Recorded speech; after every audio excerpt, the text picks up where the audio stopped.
Ladies and gentlemen, it's a privilege to be here and to have for the first time in Romania, Venerable Robina Courtin. And we are here in a beautiful environment, Hermitage Urban Spiritual Hub, and I'm grateful to Claudia Damoc for the possibility to have the Buddha in the background, and then to Ionuț Harabagiu, who allowed me to meet Venerable. Yes, Venerable. You are a renowned teacher. From the last many years, you are touring all around the world and teaching, even the name of our program, teaching how to know oneself, how to see more clearly what is this, in fact, and then pieces from your activity. You were, I think, you already finished, the executive director of a liberation prison projects, also from in the editorial field, Mandala magazine and Wisdom publishing, isn't it? That's right. And then beautiful documentary, multiple winner of different international prizes, Chasing Buddha, and then Key to Freedom. To Freedom. That's right, in Australia, yeah. Yeah, beautiful. It is a privilege. Okay. Privilege. As I feel you, if you allowed to tell me, you are your energy, it's remarkable. You are as the elements coming and making us see better, because otherwise, with a sleeping life, Well, you're very poetic, Matei. Thank you, thank you. You inspired me. Good. Yes. So the poesy, Yes. The poem of your life, in a word. What's the key words of your life? Knowing my mind and changing it. Knowing your with mind. Optimism and confidence. Yes. This is certainly this is the essence of what Buddha is saying. Yeah. Knowing and changing. Yes. If a child asks you, Venerable, what is this now and here? Well, show me God, Venerable. Show me who? God. God. God. Well, I wouldn't use that word because Buddha doesn't use that word. Okay. So that's a good, interesting start. Yeah. But maybe there's one way of, well, maybe even more to answer your first question, which is also could be my answer to someone else. Yeah. You know, there's an analogy in Buddhism that a bird needs two wings, wisdom and compassion. So my first answer, that's the wisdom wing, knowing yourself, but not in some kind of mystical way, but in a very clear, precise way. And let's talk about that, Buddha's skills, so that you can, so that we can do, which is what Buddha has found himself, that we can radically change, radically reconfigure our very being into what? Into a completely wise, clear, blissful, courageous, and then compassionate person. So the first wing is the wisdom wing. You do the job, and then the compassion wing is because we live in this world together to be of benefit to others. Beautiful. That's the essence of it, actually. That's the essence of it, and this is what I attempt to. Two wings to fly in this world. The bird needs two wings: wisdom and compassion. And what's so interesting is the Dalai Lama often says, compassion, which is the point, but it's not enough because it's got to be informed by wisdom, which is your own clarity and the removing of your own neuroses and ego-based fears and all the dramas. And this is really the essence of Buddhist psychology and therefore Buddhist philosophy, the essence of the job of being a Buddhist. And you know from yourself, you have an epical life, being an activist, quitting activism, being a feminist, and so on. Karate also. That's right. So our personal dramas, and the impossibility sometimes to change it, radically change it. So how one can change radically, starting from what point? Practically speaking. Well, to answer that, in the Buddhist way, which I have to do because that's the body of knowledge that I'm using in my life as my working hypothesis and attempting to put to practice. Basically, Buddha was this person in India 2,500 years ago, which we generally know, But I think it's kind of interesting because recently I read the Dalai Lama said it was these amazing Indians 3,000 years ago, 500 years before Buddha, who were the ones who actually began this extraordinary investigation into the nature of self. And I think in our modern Christian Jewish culture, we know very little about the Indians. We know lots about the Greeks, you know, but not much about the Indians. And this is pretty hidden, I think, to all of us. And even many Buddhists, but if we start to look more deeply into the Buddhist model, the Buddhist worldview, we're going to really see clearly these amazing Indians before him. They're the ones who actually cultivated this extraordinary psychological skill, which is what concentration, meditation is, that enables a person to get this fierce, subtle, disciplined focus way beyond the grosser level of our mind, which we don't even posit as existing in our regular models of the mind, so that you can, and what they literally did was unpack and unravel the contents of their own cognitive process. We're not discussing the brain, we're discussing the inner mind. And I think this really is Buddha's expertise. What they did was then map the mind. So that's the basis of Buddha's view, and then he diverged in his own direction, coming up with his own very specific findings experientially about the nature of self and therefore about the entire universe. And so, you know, Buddha's then saying everybody's got this marvelous potential there's two things, and this is indicated by the word in Tibetan for the Sanskrit word Buddha, the Tibetan word Sangye. The etymology of it is so tasty. The first syllable implies, and this is Buddha's experience, we can utterly eradicate from our mind all ego, all fears, all anger, all neurosis. And that even itself is a pretty radical concept. None of our models of the mind would suggest that. And then secondly, even more, we can totally develop. This is indicated by the second syllable, gye. We can develop to perfection all the goodness, all the wisdom, all the clarity, all the compassion, all the kindness. So that's essentially what Buddha's saying. Sangye. Sangye is the Tibetan word for Buddha, and that's the etymology. So that's essentially what you're doing as a Buddhist. You're taking Buddha's methodology, which he's telling us, this is what I did to become a Buddha, and it's up to you now if you would like to use this methodology. So also this is why Buddha, because he's not a creator and doesn't assert a creator, he wouldn't use the term God, he doesn't use the word soul. He's a regular guy who became this. And so in that sense, this is a hands-on, serious job, not merely just a job of believing in what Buddha says, but actually attempting one step at a time to do it and apply it. Even though we have all these remarkable possibilities, I think... What do you mean remarkable possibilities? To change ourselves using the Sangye technology. Yes, sure. Even though we have this possibility. That's right. Thousands of people are not using it, are not believing it. Even though you were in different places in Romania, you will have here retreat. That's right. But you find people who even they heard you, they feel you, they are... Well, I think that's why we have to understand what the obstacles are. Yes, and the obstacles. That's why it's so enormous. So I think, first of all, I think it's interesting to remember that because Buddha's not a creator, therefore all the information called Buddhism is not from revelation. And that's, I think, our default assumption about religion, you know? Yes.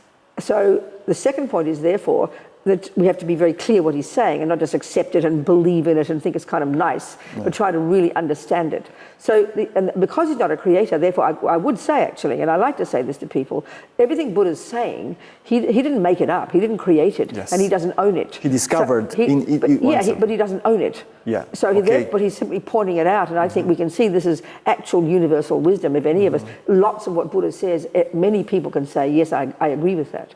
But I think the unique thing about the Buddha is very specific approach to what the mind or what consciousness is. It's not some mystical part of us.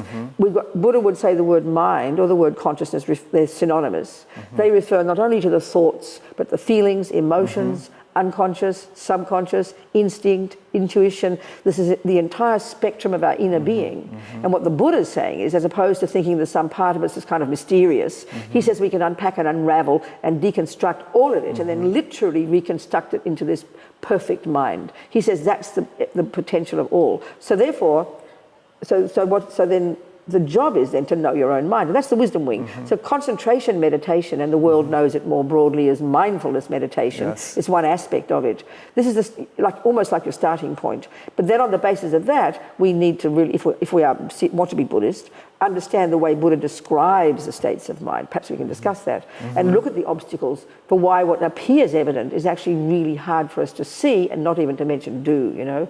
And I suppose the Buddha would say we've got these very deep habits. So one of our fundamental habits, I think, a deep assumption in all of our minds, is that we assume suffering and happiness come from out there.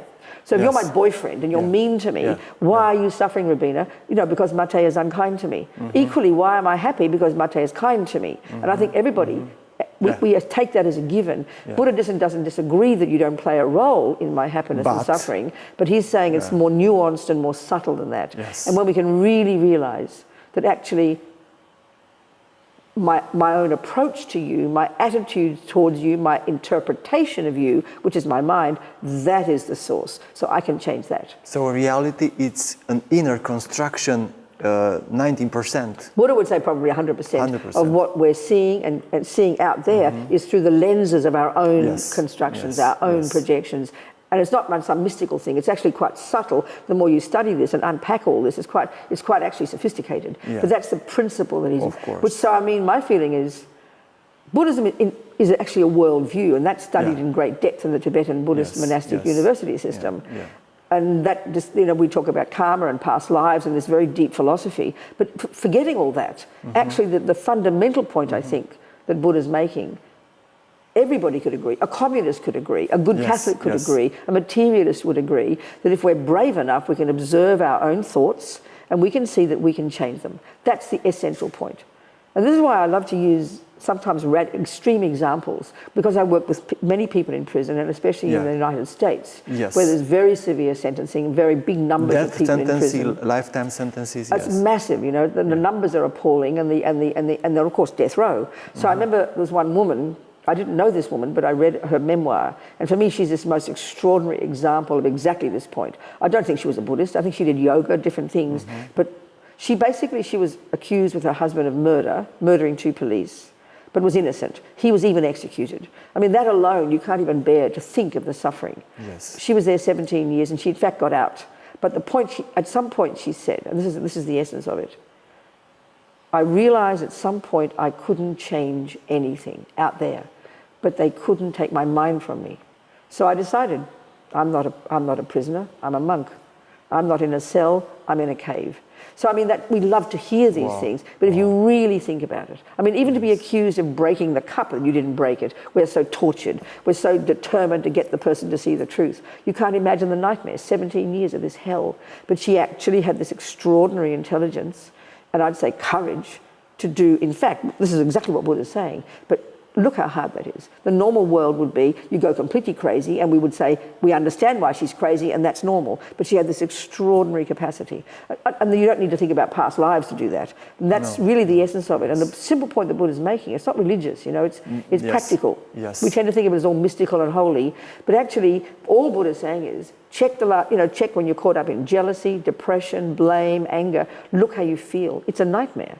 And then look how you feel. If you can be forgiving, loving, compassionate, intelligent, look how you feel. It's not even a belief, it's just hard work. So that's the point. If we can see our own selves, the benefit to ourselves, forget the benefit to others, of working on our mind. It's so clear, but how hard it is, because we would rather be caught up in the blame. The irony of ego is it's a victim, you know. This is what's so immensely difficult.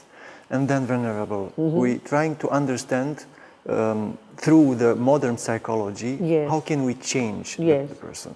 So modern psychology, I think one of the basic ideas is that change can occur only through relationship. Yeah, I know, that's fascinating, isn't it? Through another one, compassionate another one. Exactly. Not to be alone in a cave. No, it's a very fascinating series of assumptions right there.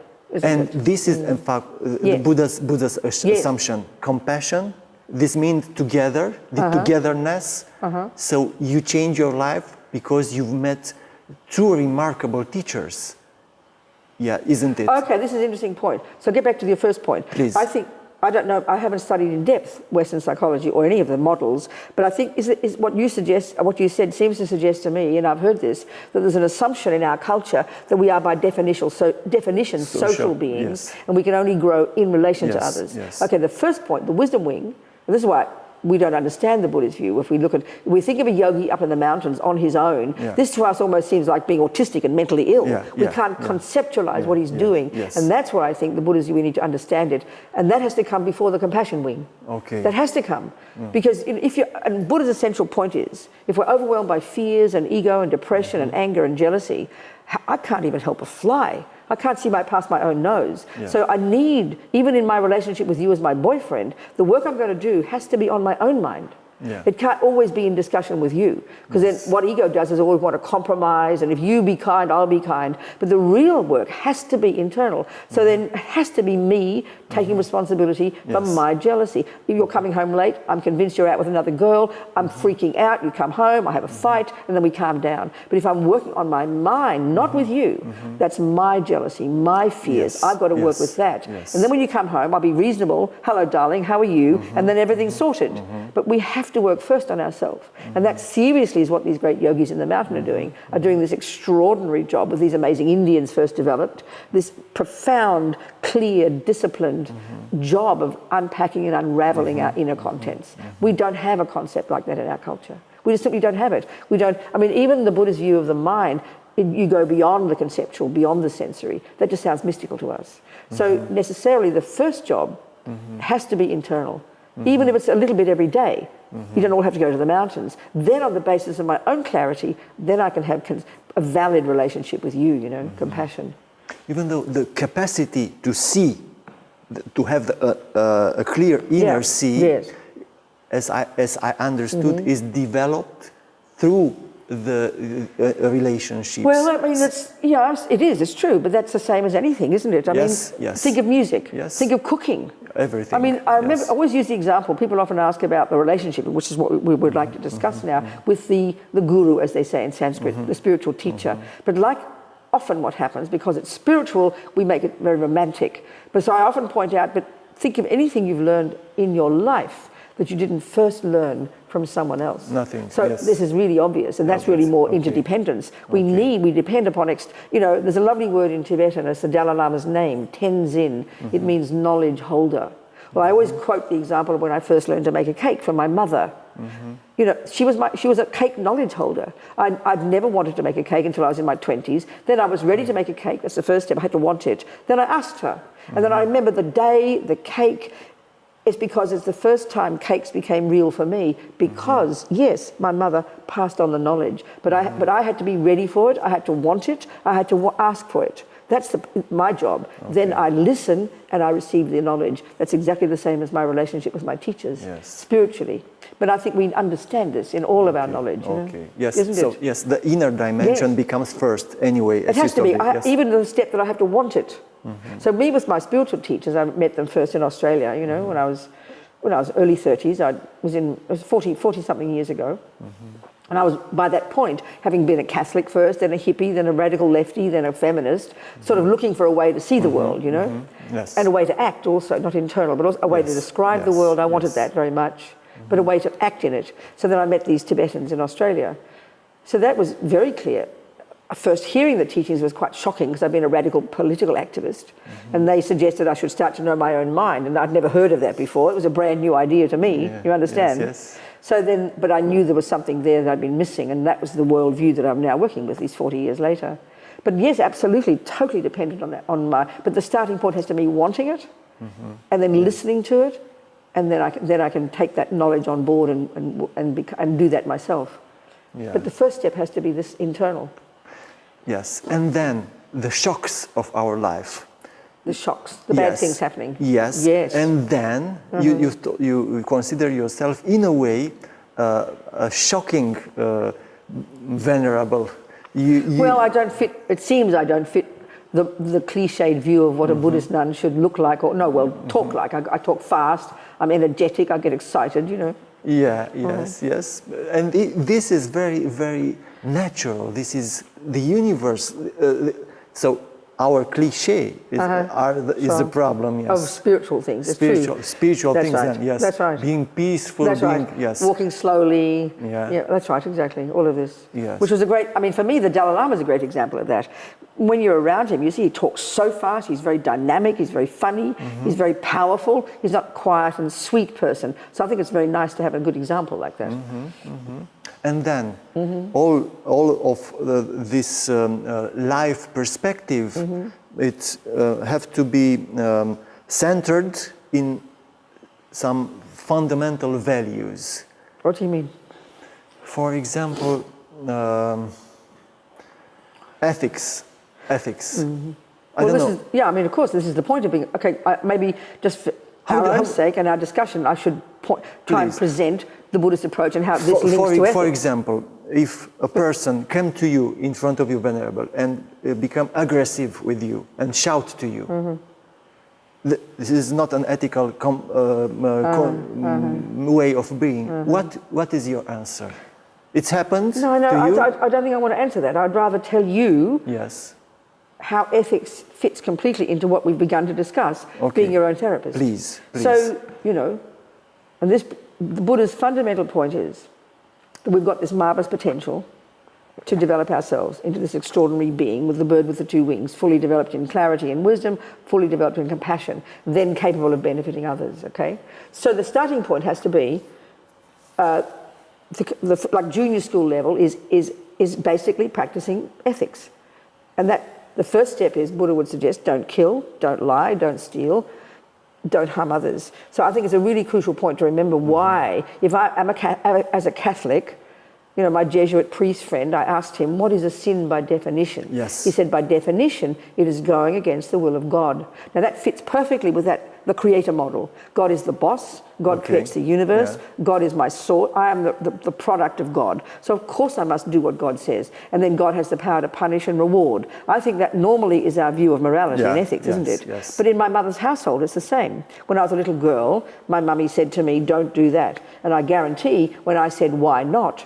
Her answer would be exactly the same, because I say so.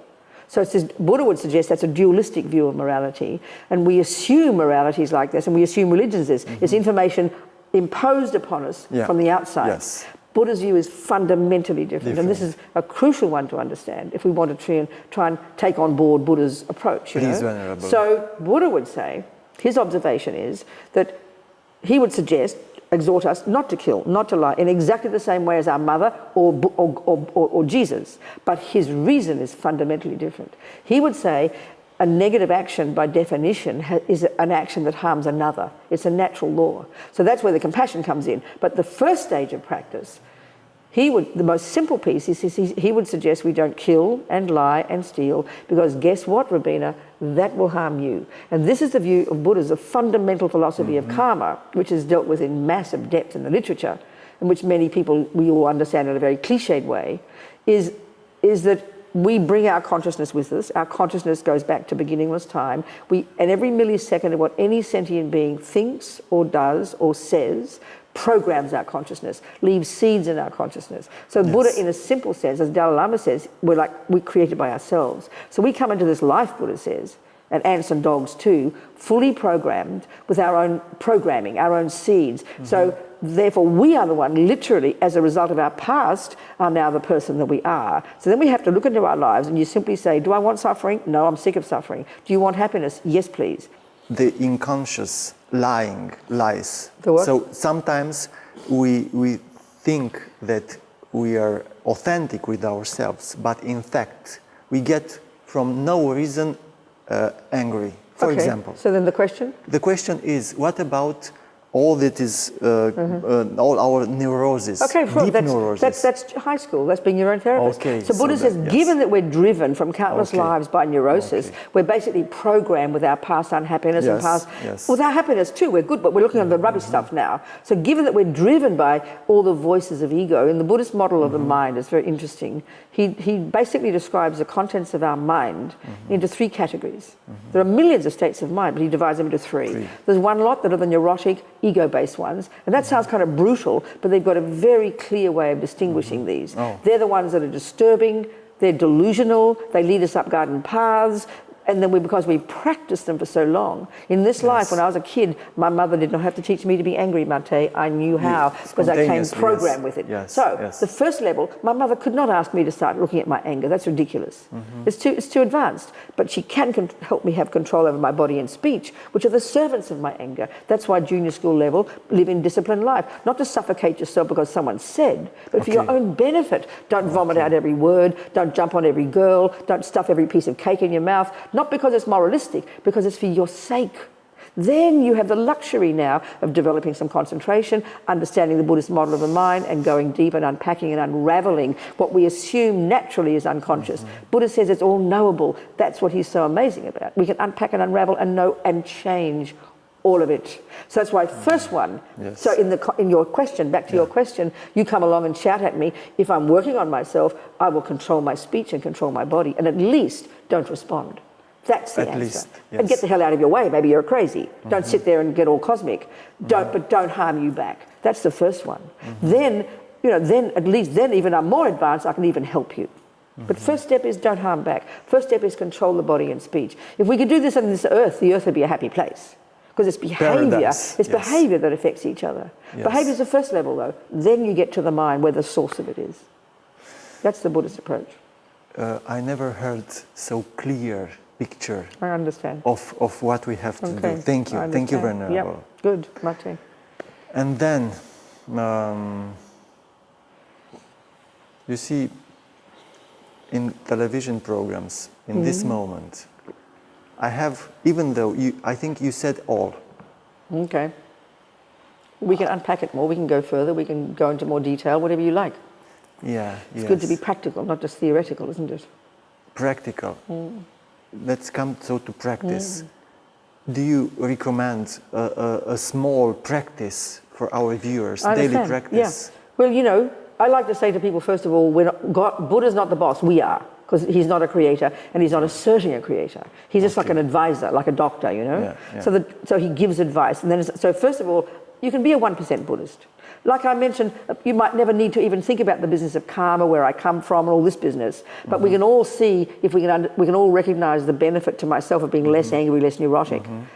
Even that alone is fantastic. That's why I think in the world these days, lots of people who wouldn't even think about Buddhism are actually learning this mindfulness technique that's in so many psychologists in many cultures now are using. So that's a really good start. Even I would say, even more simply, the very first step is to have some honest recognition that yes, I have fears and I have depression, I have anger, I have jealousy, and this is already powerful, but not always to assume I'm a poor innocent victim and it's not my fault, it's a boyfriend's fault and mummy's fault and daddy's fault and not that. At least recognize maybe I can do something about it. Is my fault, I'm responsible? Well, to have even the beginnings of a sense of empowerment, because the other one is victim and hopelessness. Then all I want you to do is change and I'll sit there miserable. But you first have to have this thought, it's possible, I can do something on my own mind, regardless of my lousy boyfriend, regardless of the boss. This is why that woman's story is so dramatic. She could change nothing, but she could see she could work on her mind. And who benefited? Herself. That's the point. It's not a holy thing, it's practical. So if we can recognize that alone, that even to sit in the morning before you jump into breakfast and the kids and the job and the car, with yourself for a couple of minutes, sit quietly with your back straight, close your eyes, and simply focus on. And this is one of Buddha's techniques, it's so simple, that our breath happens naturally, right? And there's a sensation just here when we breathe. Locate that, and then for 2 minutes with determination, just pay attention to my breath. So why would I do that? Because normally, isn't it true, we're utterly unconscious of 99% of what's going on deeper down. We even just assume it's this unconscious and is unknowable. And we only notice what's there when it vomits out the mouth. So this is the job of this one of being your own therapist, to begin with just stepping out of your head for 2 minutes, focusing on your breath.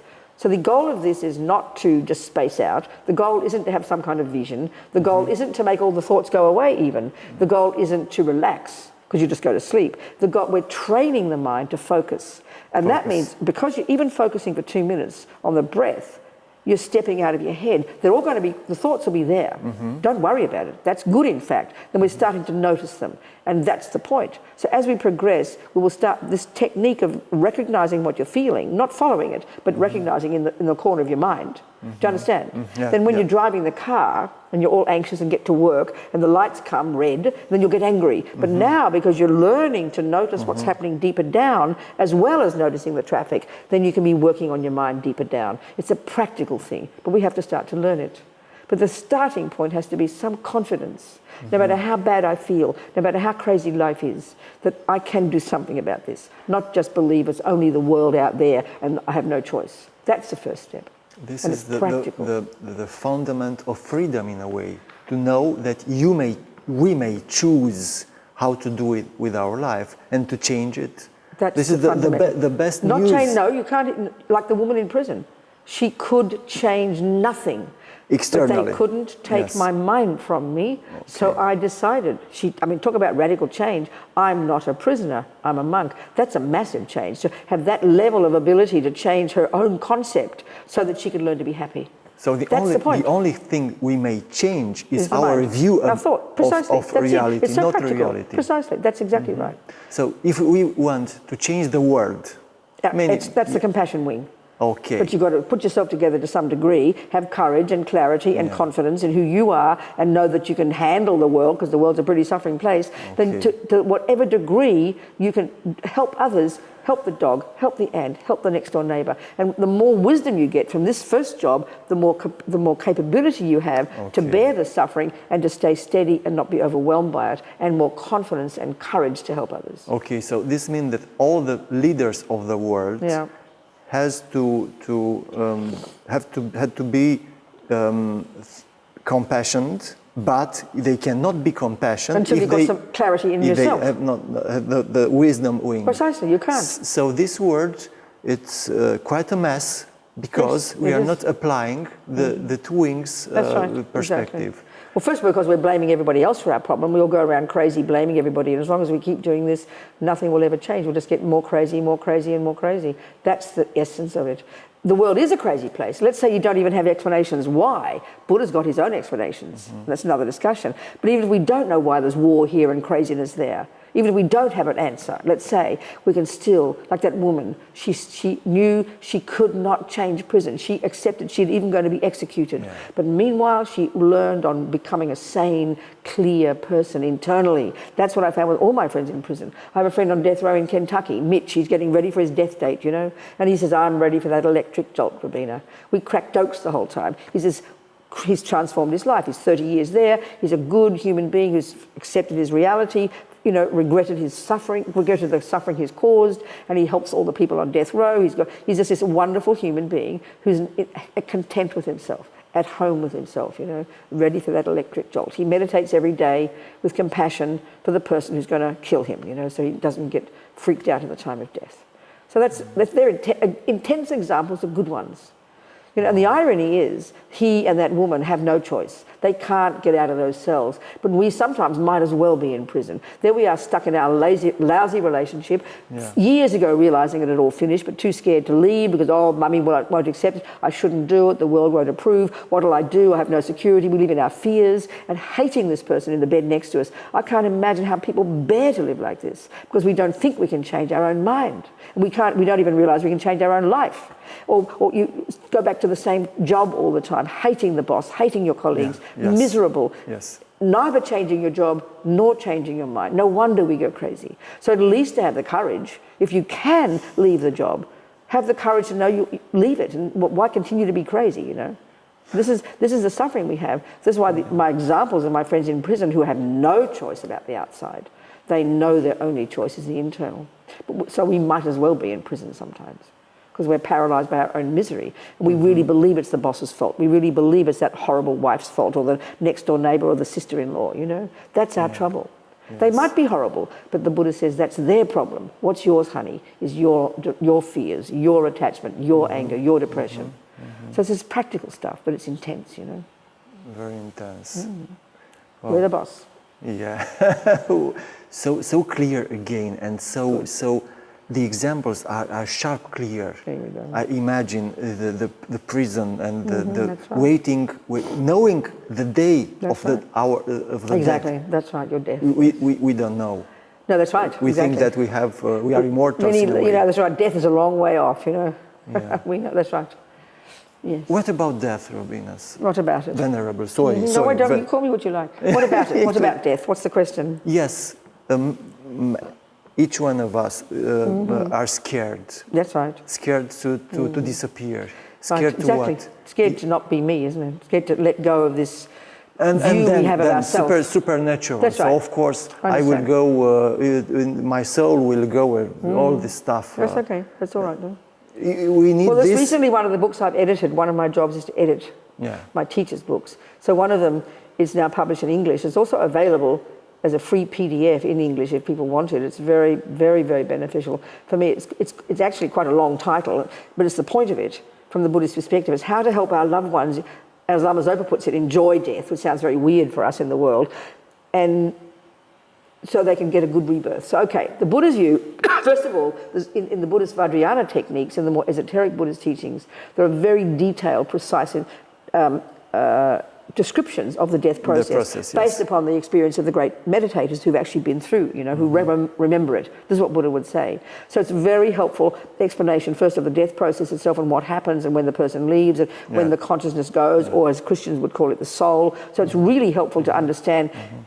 But then the crucial part of it is how to help your loved ones, because we have this immense fear. So Buddhism has these detailed descriptions of why we have fear, because we have this primordial grasping and attachment at this sense of self, at our body, and the utter fear of losing it, So when we understand, the Buddhist philosophy, one of the first things they get us to think about is impermanence, that we begin to see the evident fact that things change, relationships change, roses die, glasses break, life finishes. So, and the Buddha would say, all the way across the board, the extent to which we suffer when it comes to impermanence and death is not the fact that we will die or the fact that our loved one will leave us, is because we're clinging to it and don't want them to die and don't want that beautiful cup of my grandmother to break. So we're living in a fantasy world, because reality, not cosmic reality, practical reality, is we all know things change and we don't know when. So dealing with living our lives in this practical way, in the context of knowing things change, knowing I will die at any moment, knowing my beloved will die, knowing my cat will die, you don't get depressed about it then, you accept it as part of reality. And then the irony is, instead of living in denial of it and clinging to the present, you know it's changing, and so you don't want to waste it. You don't sit back, if I really realise that you could leave me at any moment, or that you could die at any moment, my beloved boyfriend, then I'll cling less, but I'll enjoy every day and make the most of it. And then when you do die, I'll know it's natural, but it won't rip my heart out, So the Buddha's key point is, one way of saying what he's saying is, the extent to which we're caught up in fantasies, not reality, is the extent to which we suffer. So that, again, it's the same job, unpacking the fantasies in the mind, the denial of impermanence, the denial of, and that's why we cling so strongly. So then, really, the Buddhist view is then live your life this way, and then when death comes, you're not shocked and you're ready for it. And of course, Buddha would suggest we go on to a next life and so on and so forth, But at the same time, even the soul and the future, that's okay. If my mummy's dying and she's a Catholic, one way of helping her, because she's fearful and doesn't want to go, I'd talk to her about God, how God loves her, how heaven is, she look forward to heaven. Why not, At least it relaxes her mind and she can relax and let go and die with a happy mind. And that's important for the Buddhists. There's lots of things to talk about, but I think the crucial one is to live your life in the context of impermanence. Then you appreciate the good things more and you won't want to waste your precious life. You understand? Yes, to live each moment as if it were the last. Then you really appreciate. And that's what I really can see with my friends, on death row, for example. Mitch knows he's going to be dead in a couple of years, And even then, it's ironic, one of his friends on death row, whom I knew, he was getting ready for his death date, but suddenly he died of leukemia instead. So even then, his death date wasn't certain. Even though he had a certainty, and still he died before. So the key about impermanence is not to waste your life. That's the key.